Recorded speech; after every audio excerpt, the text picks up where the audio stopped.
Black Souls 2, the JRPG game where consumable items are absolutely overpowered. Unlike most JRPG games where using consumable items is a literal taboo because they're either hard to attain or are inferior to spells. In this game, however, items are your best friend. Most of them, including the important ones like healing or buff items, do not use up your turn for some whatever reason. There's also the fact that most items are easy to obtain.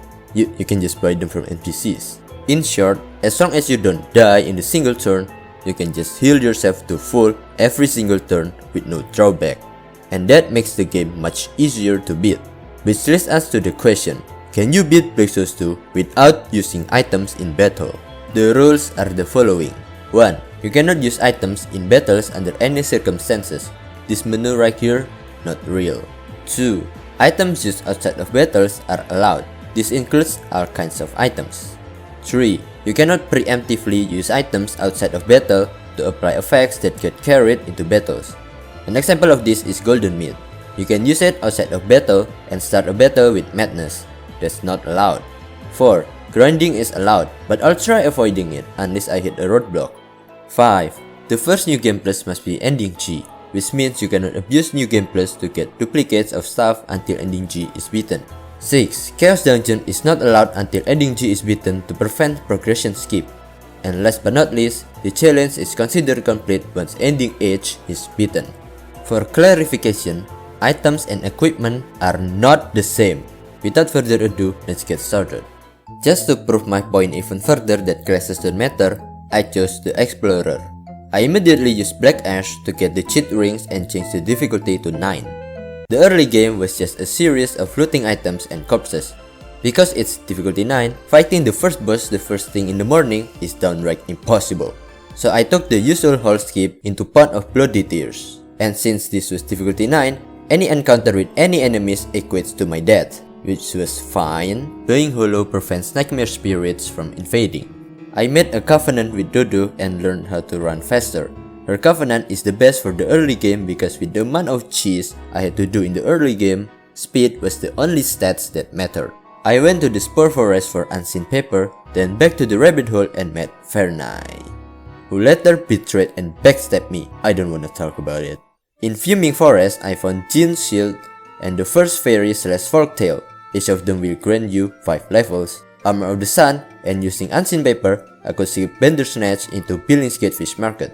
But before that, Knuckles and Hidden Body. In the Fish Market, there are the Sorcery, the Spell, and the second Fernai encounter. Down inside the Structure House, there's Partisan. It was useless, but its ascended form is OP for the late game. And Apple Ring, the recipe for a cheese cuisine. Back in the Spore Forest, you can find Miracle, Providence, Mushroom Shield, and Caterpillar Wingscut Ring. Then in Mushroom Village, there are Hunter's Bow, the strongest early game weapon, Halberd, and Sorcery Green Power, one of the more reliable healing spells with extremely long cooldown. And lastly, Ripon Grand Cathedral has Mace and, well, I couldn't meet Bill just yet due to progression reasons. Like always, I upgraded my Hunter's Bow all the way to +8. Crits are broken and nothing in the early game can outdo Hunter's Bow astonishing 50% plus crit chance. I also consumed all the colored souls I got along the way. It's the only way to scale before Note appears. It's time to set up for the first boss. Except I forgot to get the most important ring, Ring of White Crow. Headhunting beasts can straight up two-shot me, so I had to get the first turn for double ambition. Trying to heal would be a waste of turn, so it's better to just kill it on the spot. Phase 2 is, well, an automatic win. The boss only has one breakable charge attack. Now that I reached progression 1, time for Zero Sand and get Purple Bleed. Purple Bleed is a substitute for Pine Resins. The skill Reinforce applies all 4 resins at once. That's 20% extra attack, except they added up multiplicatively, so it's 21.55% more attack instead. I met Red Hood for the first time, then second, third, fourth, fifth, sixth. Sand restoration is important to see corpses. Before I thoroughly explored Ludwig Town, I stopped by Metal World.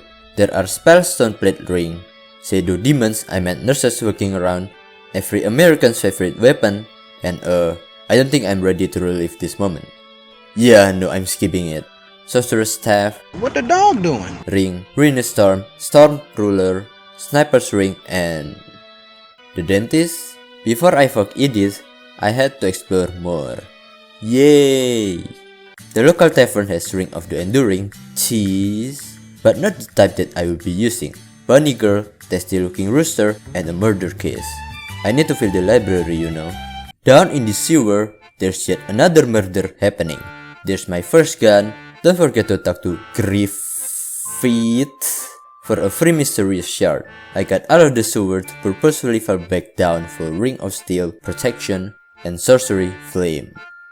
In Park of Fog, there are Bunker Shield, fictional feline creature, and her ring, and Hornet Ring.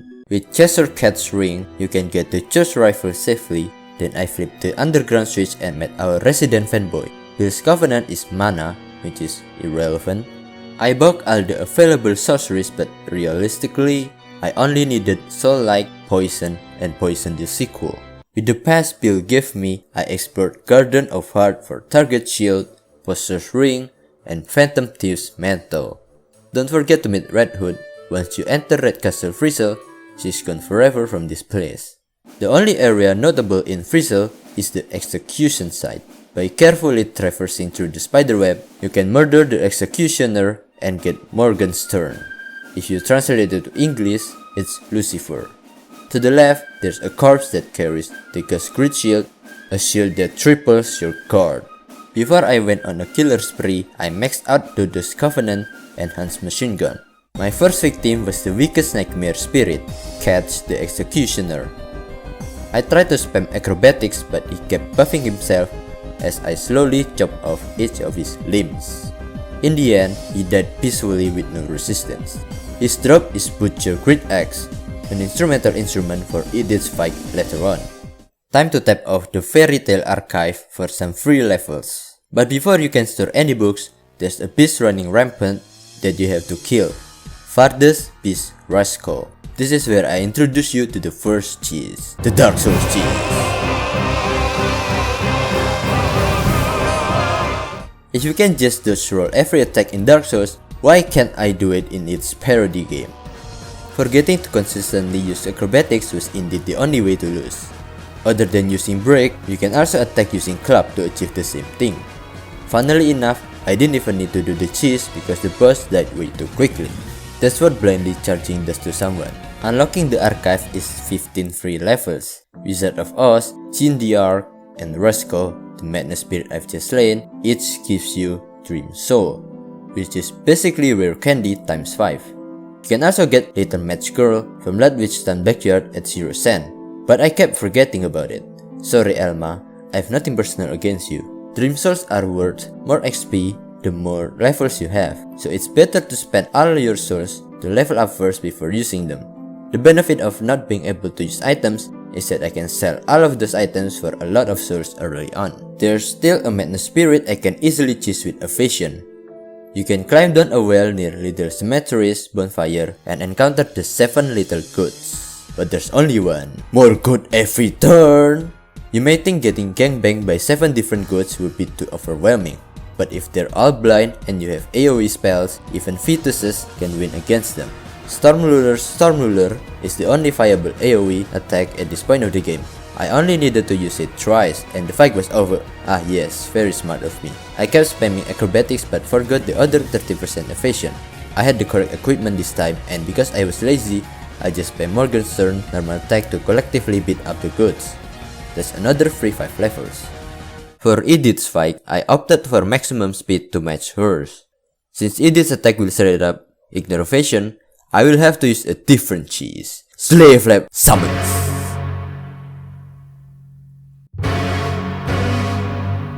By equipping Poster's Ring, I will never be targeted by enemies and since Edith only has single target attacks, I will never take damage.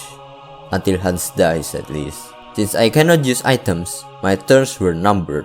Sooner or later, Hans will inevitably die. To combat that, I used Morgenstern's Rain of Blows, which is just Knight's Sword Disarm but infinitely better, to reduce Edith's attack twice. Butcher Crit Axe's Slaughter Axe, which is the same thing but for defense, and Chop Off as well as Immobilize to reduce speed. Chop Off has a bonus of Inflicting Fear, an ailment that removes evasion completely. The idea was to end the fight as quickly as possible before Hans' inevitable death. Problem was, Hans is a turtle while Edith is an eagle. Even with double agility down, it took 2 Edith's turns for Hans to react. When Edith reached phase 2, Hans' HP was already too low to survive. The Miracle Providence provides a buff that prevents you and your allies from getting critted, but non-crit Edith's attack dealt more damage than half Hans' max HP. I kept trying over and over again, but getting through the second phase was always so close yet so far. It took me about 15 minutes of constant failures until I decided to revise my strategy. The problem was Hans not having a chance to damage Edith, so I took matters to my own hands. I might not be able to scratch even 5% of Edith's HP, but Poison said otherwise. Mushroom Shield and Viper's Clothing allows you to inflict poison and deadly poison respectively on attack. Normally it's inconsistent, but with Hans' machine gun, it's almost guaranteed. This way, I could contribute to the fight by dealing 5% of Edith's max HP every time she acted. Unfortunately, I got extremely unlucky as Edith descended before I could cast Providence. On the next attempt, I got lucky and inflicted Edith with sleep on the first turn with Apple Ring. Edith is hard-coded into using speed buff on the first turn, so if she spent that turn disabled, she will never use the buff. Not only do you have to dispel it, but Edith also get 2 free turns with that speed buff. That occurrence happened to matter a lot. In the end, Hans was able to survive with 4k HP. When Edith reaches very low HP, she will always hit herself and a win is pretty much guaranteed. I know I'm not supposed to fight Edith yet, you're supposed to tackle down easier bosses first instead, but a win is a win. My next target is the Beast-clad Butcher himself. This is where I implemented my most powerful and unbeatable cheese, the Breaking Bad cheese. I know I said in the previous video that Apple Ring and Hans' machine gun don't mix well together. They're like oil and water. But this is a fictional world and physics is optional. Once Butcher hit phase 2, I forgot that I'm not supposed to lower his defense. Okay, now I won't mess up the cheese. Once Butcher hit phase 2, I went AFK and waited for Musicians of Bremen to die. Once he's dead, no one could interrupt me. Time to watch the magic happens. Yep, because difficulty 9 phase 2 Butcher has too much defense, my Hans machine gun dealt 0 damage, and as long as you don't damage him, he will never wake up from his sleep.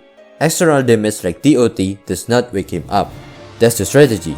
Stunlock the enemy forever by applying DOT effects until they reach 1 HP, in which you can unplug their life support safely and release them from misery.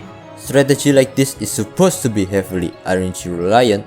It is true that Apple Ring's sleep chance is only 50%, but with Hans machine gun, it's 1 minus 0.5 to the power of 12. That's 99.97% chance of your dad not coming back with the milk. I had unlocked the shop. Most items here are illegal imports. If anything, the only thing you can use are Alice's OnlyFans without the overpriced subscription fee. No, like seriously, it's gotta be illegal to sell them for 100 souls each. And drugs for my schizophrenia. Inside Jabberwock's hole, you can find a code used for kidnapping children. Disgusting! I will take one please. It's William time. Except he didn't William all over these nuts. He has a high chance to counterattack unless he is stunned. Duh! So don't use physical attack. I mean, what are you doing, you idiot? Just dodge roll the attack and you'll be fine. William drops one of the best weapons for the late game, and his soul, sorcery, stone flash is also useful. Now that Duchess's mansion was open, I could save Chikaros and still voluntarily receive 30 candies. That's enough for Nigrat's ring. If I were to marry Baphomet, Liv will be my stepdaughter. Now, let me answer the long-awaited question. How do I heal in this challenge? The answer is, you don't do it the normal way. Solak needs an insane amount of magic to be viable, and for green power, you need to wait until Silksong comes out to use it again. So that leaves equipment and covenants for HP regen. Mace is a weapon that grants 40% HP regen at +9 when you're holding it. And fun fact, Regen and DOT effects occur at the start of your turn. This means that you cannot risk switching to mace when you're at critical HP. You won't regen until the start of your next turn. Next, I invaded Oxford to steal their dictionaries. But instead, I got a shield that will protect me from racism damage. Then there's Divine Beast Thunder and St. Catherine's statue for 2 miracles and Ring of Vanity. Fall to the first floor and you'll find Crystal Serpent. Before going further, you have to beat Vegeta the Tanta. I tried going for Black God's Ring, but his tremendous damage and triple action was just too overwhelming. Back to playing Dark Souls. Vegeta inflicts an incurable debuff that drains your mana every turn. Luckily, Mace has a skill called Mana Spring, which grants mana regen for a few turns. And oh, I forgot to properly max out my evasion again. Oh, what's that? Buffing your defense and magic defense? Don't you love it when you can finish off bosses with 72 damage? Off to the real boss fight. Din has an attack that straight out wipe up your mana of your anus. The problem was mana, so I got rid of it. For this fight specifically, I had to utilize the third cheese, the Unga Bunga cheese. Except, Din critted me to death every single time. Unlike most Soul Games fans, I have the capacity to learn. It wasn't the time to get obliterated by Din for 6 hours. It's time for manslaughter. I ran around the globe and using the third cheese, I could nonchalantly commit genocide on nightmare spirits, dark matters, and mimics. Without mana, my only options were to press attack and heal with mace. Also, ambition costs no mana for some reason. How convenient.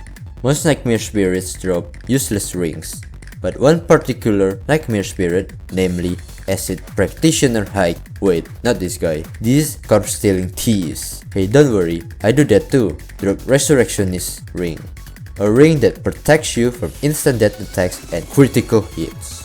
Without the crits, surviving Din's attack was manageable.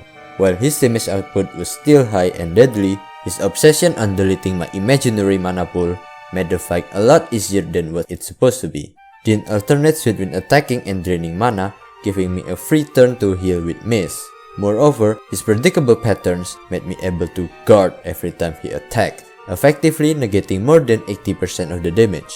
Once he reaches below 50% HP, he will start charging his magic attacks, which means you already win by that point. The area next door is Endless Tea Party, where you get to meet the trio, and unlike Bill, Hatter's Covenant actually lets you become a competent mage.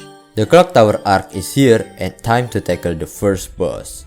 Beast of the Breakstar isn't a difficult boss by any means. His idiosyncrasy is turning on Discord like mode. All it does is prevent you from seeing his green bar. He has double action and always uses them for heavy soul arrow and chanting a charge attack. You already know what needs to be done. I played this game enough times that I memorized the password 1852. Maybe I should incorporate that number into my credit card pin. Then I helped the elderly. I helped him murder himself and stole his ring. Now it's time to address the bane of most playthroughs. Amazing chest ahead, except it's not an illusion this time. Immediately, I got anti-art by my dream spirit, Peter Pan. Oh, if only he knew that his favorite female Twitch streamer would never care about him. What a sad soul. Anyway, Jub Jub is problematic because she's in permanent madness, doubling her attack. I mean, like, why not just double her attack value in the code instead? Low reasons probably. In all seriousness, Jub Jub deals a whole lot of damage. To add insult to injury, Peter Pan can also boost her attack by 50%. Luckily, chasing it with evasion is a viable option. However, she has a passionate charge attack that not only does tremendous damage but also silence you for 2 turns. In a run where items are disabled, it is practically impossible to deal with silence. Not only does it mean instant death for most cases, but there's also not a single ring in the game that grants silence resistance. Granted, I had just found an armor with 30% ailment resistance, but if I had equipped it, I wouldn't have had 100% evasion to survive Jub Jub's basic attacks. After a couple of attempts, a new discovery came to light. If you have 100% evasion during Jub Jub's charge attack, you will not be silenced whatsoever. The only problem was, you need to have both acrobatics active and guard within the same turn. Also, I never even had a chance to land a hit on them. I was so focused on surviving that there was no room for offense. I could have just skipped Jup Jup and saved her for later, but I was already determined to save everyone. I need to kill her before it's too late. Contrary to being unfortunate, I still had one more spare torch, one more progression, one more boss I could slay before Jup Jup, before things go haywire. Taming a house isn't as easy as you would think. That's why most people choose to pay rent instead. But I needed for a big power spike. At first, I tried to fight normally with the Unga Bunga strategy, but Giant House has a lot of HP and does a lot of damage. Back to those rolling. This time however, I min-maxed my max HP with Note's Covenant and Ring of Vanity. HP is much easier to scale than defenseless magic defense. Why do I need so much HP when I already had 100% evasion, you may ask? I needed for the unbreakable, unavoidable purple charge attack. Also, I had Dega's crit shield instead of target shield for maximum guard up. To compensate for the missing 15% evasion, I equipped a Boran coat which disables recovery. Isn't that bad? Well, yes, but actually no. It disables specifically recovery, not HP regen. They're not the same variable. I also had Ring of Enduring equipped for small guard up. You may think that extra large is 300% while small is 150%. That means they add up to 350%. Right? Wrong! It's multiplicative, so it's 450% instead. Enough blabbering about setup, time to talk about the strategy. It's as simple as making sure acrobatics and ambition is always up, meaning that the only safe time to attack is when you see the number 3 and 4 on your buff. That's the only turn where neither acrobatics nor ambition run out at the end of the turn. The only efficient way of dealing damage is, of course, DOT, especially Flame, because it's higher chance to proc and does more damage. I once attempted to attack outside the aforementioned perfect turn and I lost my ambition buff. When you mess up your timing, it's pretty much game over. One thing to note is that if acrobatics is up and you get hit by the purple charge attack, you will get stunned, which leads to yet another game over. To not get stunned, just use Stone Flash. Also, a very important thing I hadn't mentioned yet, switch to miss whenever you're both not at max health and are planning to do anything not named ambition.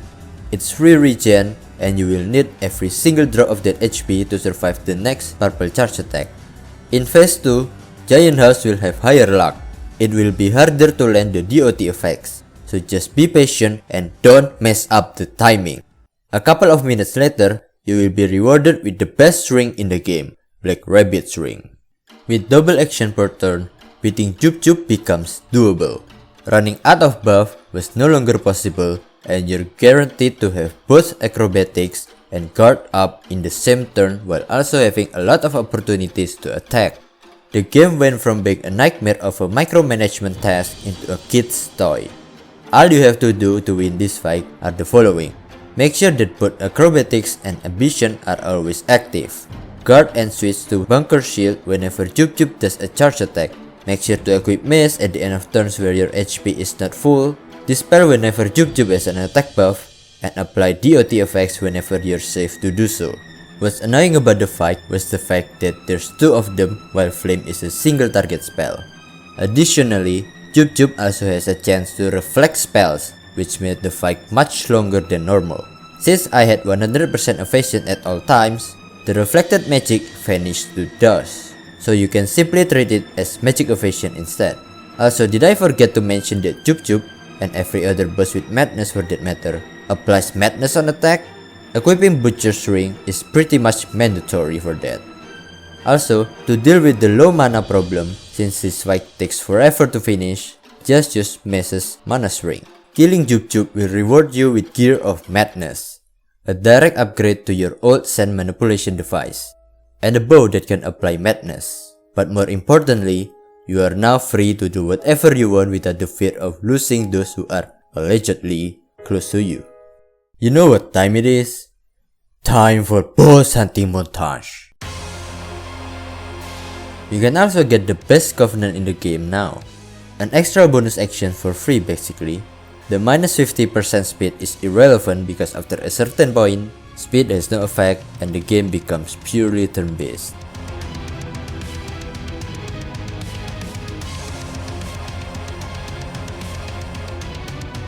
Defeating Bellman rewards you with Ghostfire, which will speed up future grindy bosses by a mile. It also opens up a big part of the map. On an underwater temple in Oyster's Throated Sea, there's a boss that drops Sorcery Requiem, a buff spell that allows you to straight up transcend over death itself while the buff is active. But not only does it have a one turn down time, it's also dispellable. There's also Endor Sword, which needs no explanation. On the next area, Ship Graveyard, there's Uchigatana, a brain-dead weapon other than Han's machine gun that can be used together with Ring of the Black God. Its skills cost HP instead of MP.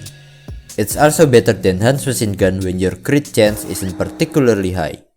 Once you leave the ship, you will meet the ocean floor, the DLC 1 area.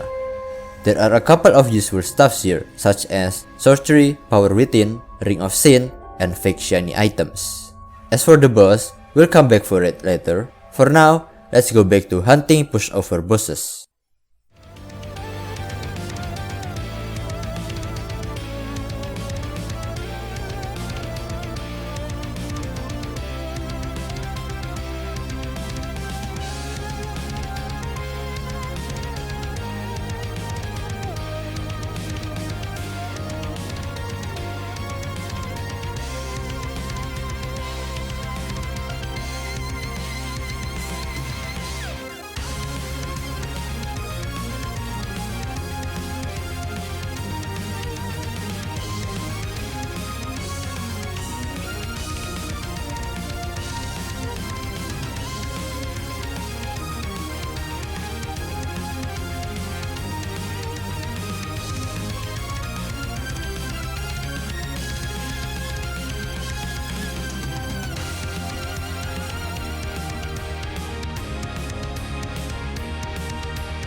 After you defeat Beast of Conceit, don't forget to save Vernai, and it's time for yet another major boss, Jabberwock.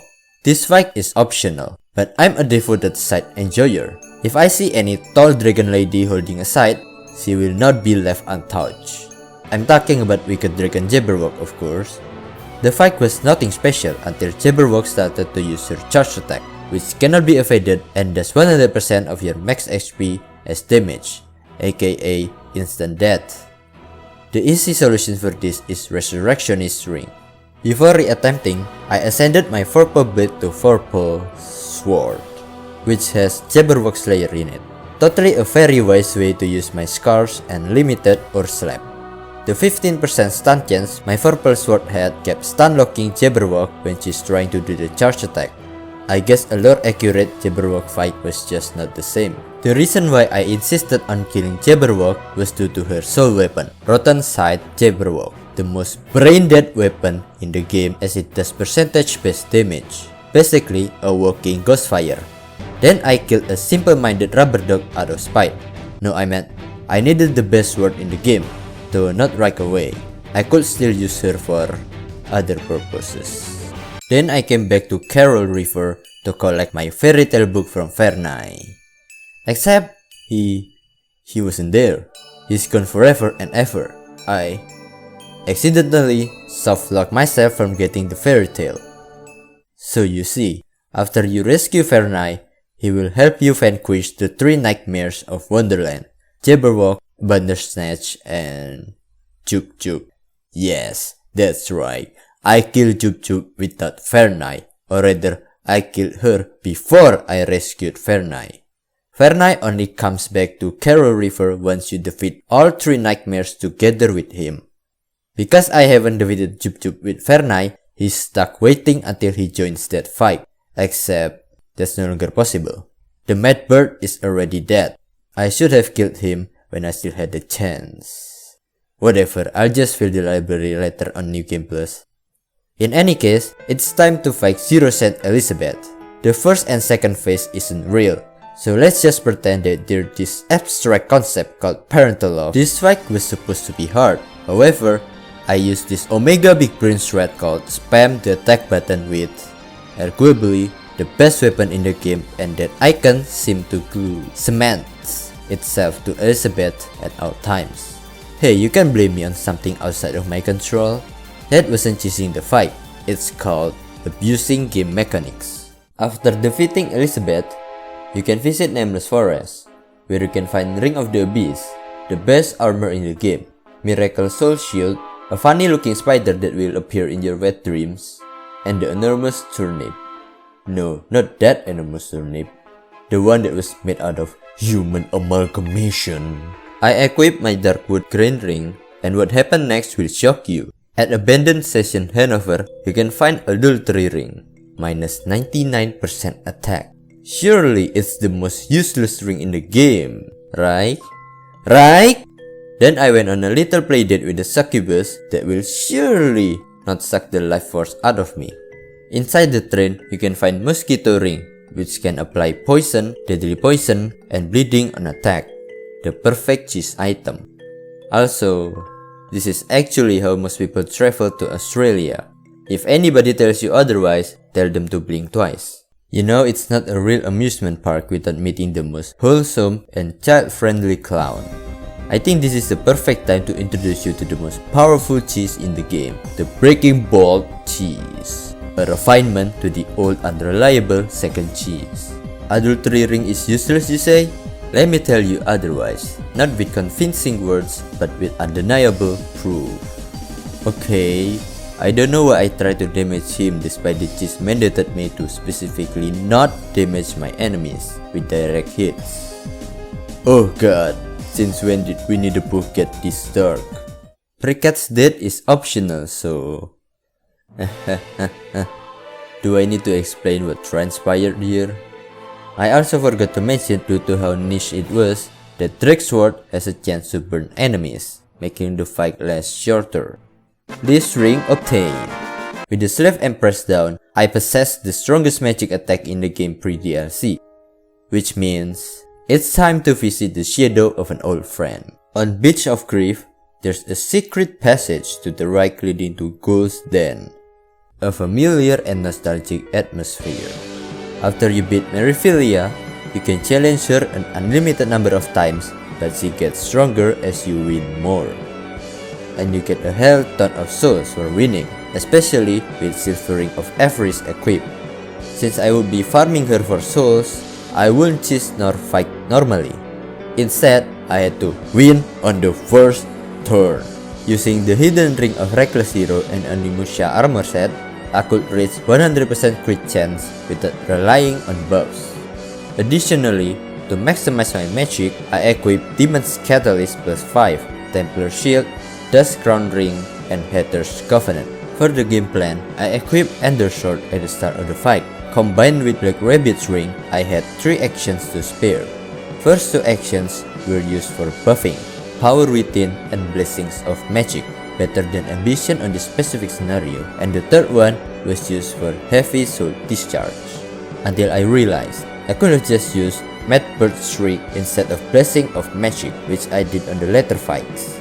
Either way, Heavy Soul Discharge with all the aforementioned setup was able to blow Meriphilia into oblivion. After the neat win, you will be rewarded with Miranda's Axe.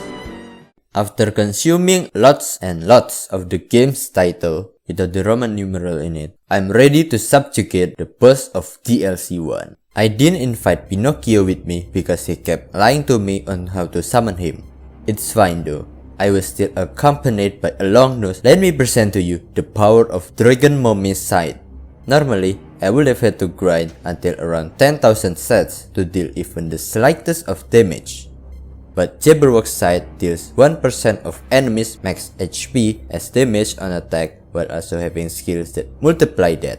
Soulbreak does 10%, Corpse Dragon Coercion does 1% 5 times, and Dust of Resentment does 3%. They have long cooldowns though, for the purpose of making the game more fun. You know, longer boss fights equal more fun, right? This boss is easily cheesable using Evasion, with Ring of Sin, Leaf's Ring, target shield, Sky Knight's cap, and aberrant code, you can have precisely 100% evasion at all times without the need to worry about resetting acrobatics every 2 turns. This boss also applies Fear and Hunger on one of its attacks, which removes evasion very little if you forget to cure it. Anyhow, it's phase 2 and the boss music was starting to get eerie. The boss beats you with a charge attack that is delayed 1 turn, just like every Dark Souls boss's attacks. A simple guard and soul shield is enough to tank it. I forgot to use soul shield at one occasion and it killed me. Remember to inject your steroids, also known as buffs, kids. The hardest part of this fight was me kept forgetting that the charge attack is delayed. The Deep Sea Knight's Soul can be traded for one of the best weapons in the game, Deep Sea Knight's Anchor. It triples your attack at the expense of not being able to crit. To be fair, crit is basically triple damage and at max upgrade, you unlock Indignation. It allows you to enter Wrath or apply 3 turns of vulnerable to all enemies if you're already mad. Oops, wrong game. It applies a buff that increases your bonus turn for 5 turns, or 4 actually, because it doesn't apply on the turn you cast it. But that's not the real reward for beating the Deep Sea Knight. The real reward is making a covenant with Kuti, the secret princess. It gives +1 basic attack count, which is useless because what is +1 in comparison to Han's machine guns +11? The only acceptable application it has is doubling Jabberwock's side damage. But what boss exactly am I going to fight at this point of the game that's worth using that covenant rather than other better covenants? It also has a 50% chance for bonus action, still inferior to Rethys. There's a secret boss behind the waterfall of Fuming Forest, Smelter Beast, a boss that you can literally fight at the start of the game. Still surprising how much defense it has despite being an early game boss. Behind him is a chest that contains Claymore, a weapon with yet another percentage damage skill, being Bisect that does 5% max HP damage. Its ascended form, Ragnarok, has a skill that dispels an enemy. After you obtain the Onimusha armor from Ship Graveyard, you can make a covenant with Walrus, a girl that sometimes hides her feelings in Russian. Her covenant is 30% HP regen, completely useless outside of this particular challenge run. In Rabbit Hole, there are these white statues. 2 of them lead you to a secret area. One leads to a farming spot where you can murder adorable cute rabbits, and the other one is... The sorcery Phalanx is a great buff skill that grants bonus attack, defense, and magic defense. It is also undispellable, which is an important factor going forward. Before I go into New Game Plus and obtain Ending G, I first wanted to do some cleanup. By that I meant killing a bunch of NPCs and quote-unquote secret bosses. They will respawn anyway on the next cycle, so it's free real estate. The first one is Boju. I bet most of you didn't know you could fight this guy. He drops a ring that is already power crept by a ring from an easier boss. The cheeky oyster asks you to kill Warris for her final quest. If you're down bad and want to see an arousing scene, go ahead. But giving this girl some corrections is the correct thing to do. The cheeky oyster's true identity is that of an outer god, Zoa, the princess of Arlie. This is a late game boss, hence not to be underestimated. At the start of the battle, Zoa inflicts a permanent, undispellable ailment that halves all your stats, including max HP. There are multiple problems regarding this fight. Zoa's attack inflicts fear, which means evasion is in the way, applies break, which means no guarding is allowed, has Omni Curse, which cancels out my ambition buffs, occasionally uses dodge or parry, and inflicts frail, which makes you take 50% more damage. At first, I tried to beat the boss out of sheer brute force by applying Requiem and min-maxing my buffs related to offense, but with half stats, I simply couldn't even damage half Zoa's HP, let alone kill her in 1 turn. Then I found a strategy that works wonders. It's technically not a cheese, but I'm gonna address it as one anyway. The 5th and possibly the last one, morbid obesity. I mentioned somewhere earlier in the video that max HP is the easiest stat to multiply. Ring of Vanity doubles my HP at the cost of half my defense and magic defense, but halving my defense and magic defense doesn't necessarily double the damage I receive. Defense and magic defense don't reduce damage in percentage, they reduce it in a flat amount. Max HP on the other hand doubles my survivability because no matter how you look at it, having more HP is never a bad thing in any game at all. Angel's Railment increases my HP by another 50% and their Sloppy an extra 15%. And for the Covenant, instead of using Retes, which is arguably the best one, I used Walruses instead. In order to beat this obnoxious boss, I had to use my secret weapon, weapon swapping. Weapon swapping is a mechanic where if you equip a weapon on the last action of a turn, all of that weapon's attributes is the one that is applied when you cast your spells, attacks, and enter the next turn.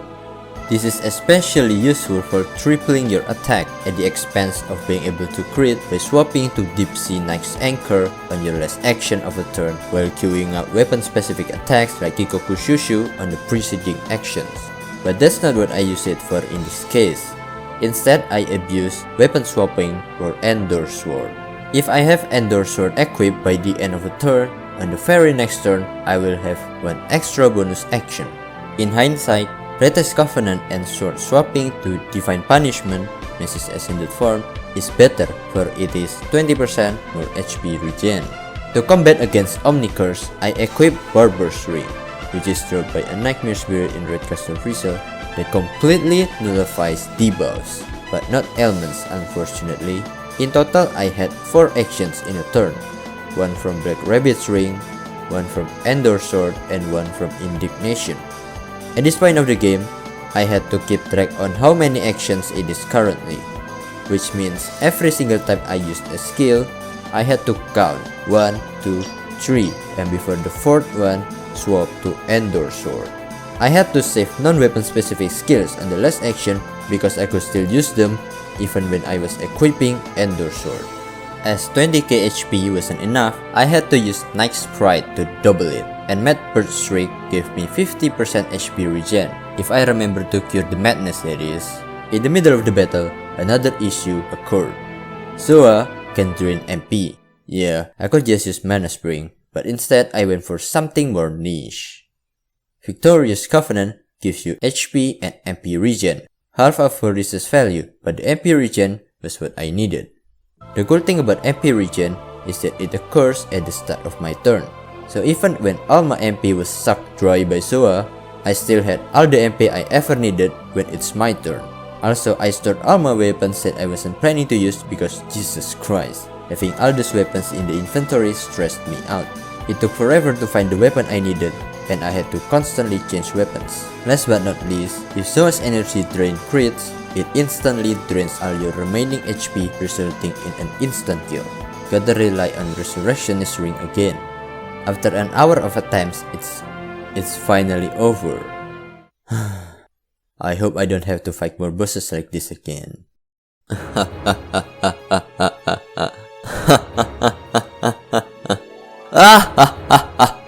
This fight is somewhat similar to Zoa, with some exceptions. First of all, I no longer had to deal with my stats being halved. Second, this guy is stunning, as to the fact that I kept getting stunned by his attacks. Stone Flash can easily deal with that.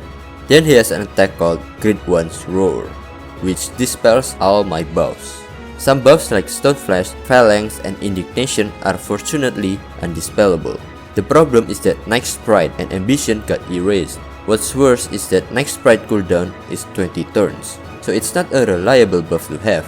Once the fist drops below 50% HP, he will start chanting a charge attack, 3 charge attacks to be exact because he has 3 actions each turn.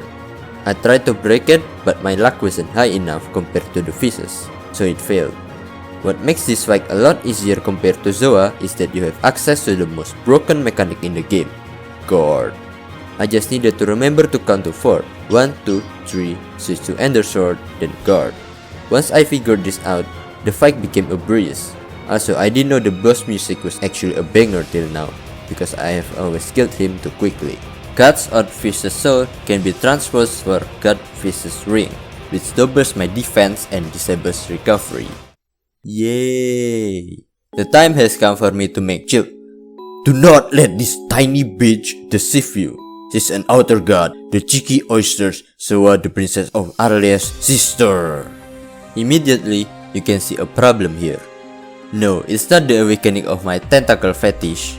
It's that I was getting gangbanged by tentacles. You may think that, oh no, more enemies? That's bad news, right? And with that I would reply, nope, it is not, you ignorant imbeciles. Fun fact, the way cooldown works in this game is not conventional. Let me explain. Normally, the cooldown of your skills should advance at the start or at the end of your turn, but not in this game.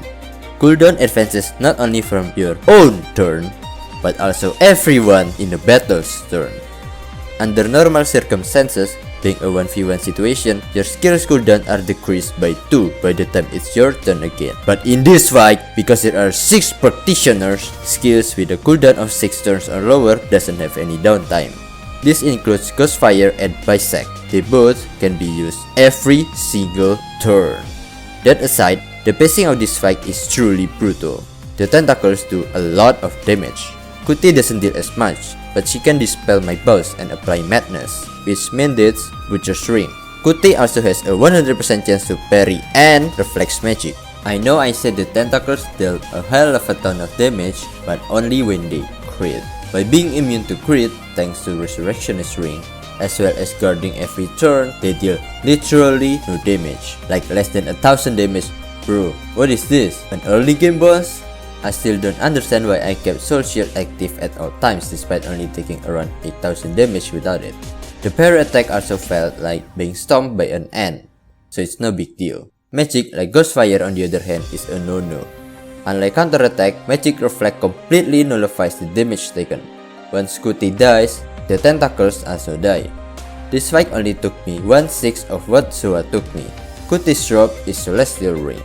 It doubles attack, but its hatred toward magic is personal. Before I transition to the next cycle, I killed Bandersnatch and grinded some candies so that I could ascend and max out some weapons. Partisan's ascended form is Gungnir, with the ultimate skill, Sexstorm. It attacks 3 times with high damage and has a 50% chance to do it twice. Butcher Great Axe's ascended form is Structurer's Great Axe. It has the skill Giga's Guillotine, a powerful attack that hits all enemies and inflicts fear. Knuckles' ascended form is Kaiser Knuckles.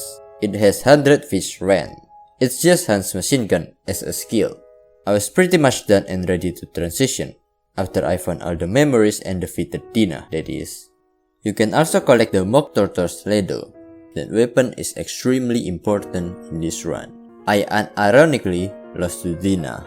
After all the struggles against late game bosses, I kind of turned off my brain and let my monkey instincts take control. And this is the result. With the courage dosage of bows and weapon swapping, I was able to completely destroy Dina to oblivion. Also, I decided to do ending E because why not? The black one. More like the perfect dummy target for my DPS check, the lack of defensive ability one. This boss spams dodge and guard, the perfect target to break. Celestial Ring, King's Order, Mad Bird Shriek, Self-Mutilation, Break, Sexstorm, and finally, Weapon Swap to Sword of the Giants. Die, you little... Oh my god, I'm sorry. I have nothing personal against you. I spent all the souls I have to consume more darkness. I'm sorry, Hein, but I need to harvest your sight.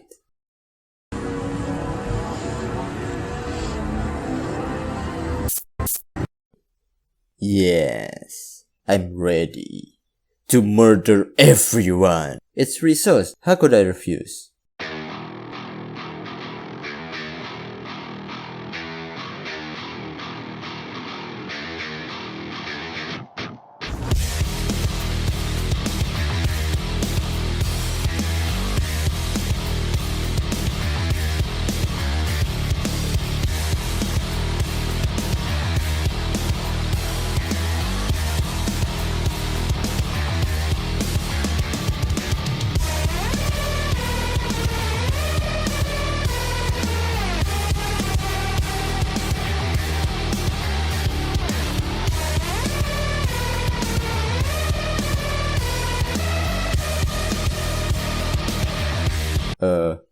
How did that happen?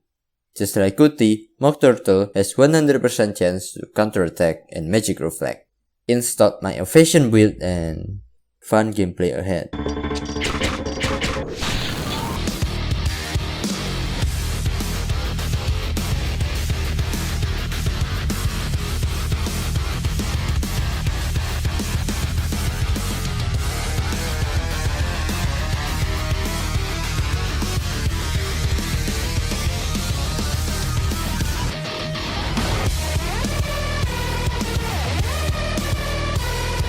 Oh come on! This is supposed to be a murdering spree, not me getting humbled every so often.